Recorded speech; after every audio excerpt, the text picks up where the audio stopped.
a ruler of the waters and their powers. And such she was. Her daughters had their dowers from spoils of nations, and the exhaustless East poured in her lap all gems in sparkling showers. In purple was she robed, and of her feast monarchs partook, and deemed their dignity increased. In Venice, Tasso's echoes are no more, and silent rose the songless gondolier. Her palaces are crumbling to the shore, and music meets not always now the ear. Those days are gone, but beauty still is here. States fall, arts fade, but nature doth not die, nor yet forget how Venice once was dear, the pleasant place of all festivity, the revel of the earth, the mask of Italy. And now, Death in the Floating City. Chapter 1. I'd expect a jewel encrusted, not encased in a layer of dried blood. Almost cringing, I fingered the slim medieval dagger that felt heavier in my hands than its size suggested. Tourists come to Venice, the city Petrarch called Mundus Alter, another world, to take in the opulent beauty of the floating city's palaces, the soft colours and vibrant gold of St. Mark's Basilica, and the rich elegance of Titian's paintings.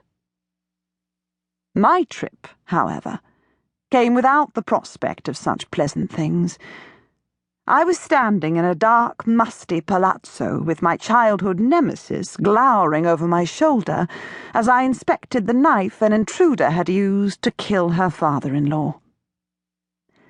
An unpleasant sensation prickled up my neck as I stared down. Instruments of murder are not something with which a lady contends on a daily basis, particularly not one still bearing evidence of its evil use. The police returned it to me in just that condition, Emma Callum said, wrinkling her nose. I wasn't about to touch it, and the servants point blank refused to clean it. I'd fire the lot of them if my Italian were better. I like to believe the majority of my fellow countrymen were excellent travellers abroad, credits to the Empire. An Englishman ought to conduct himself in a manner more likely to draw admiration than scorn, and should use his explorations of the world as an opportunity to expand his mind and improve his character. Emma showed no sign of such aspirations, a condition unusual in someone who has chosen to go beyond simple tourist and embrace the life of an expat. Then again, Emma had lived in Italy for 3 years without bothering even to learn the language. My husband took the knife from my hand and studied it before laying it on a table. We'd been married just over 2 years, and Colin Hargreaves still took my breath away every time I looked at his preternaturally handsome face.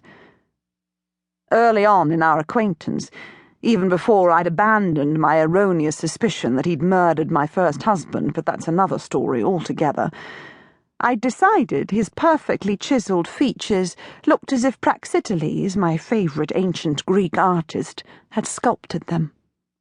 His dark eyes and darker, wavy hair lent him a romantic air that would set Mr. Darcy to permanent brooding and send Heathcliff stalking across the moors, never to return.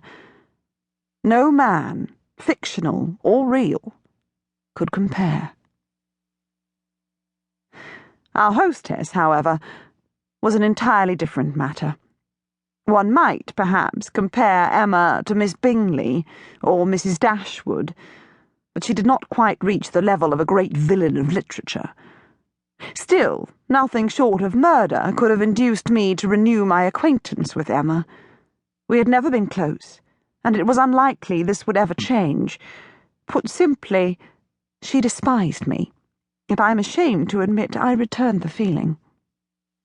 When we were 6 years old, she destroyed my favourite doll, smashing its porcelain face with her boot. She scooped up the pitiful remains of the toy my father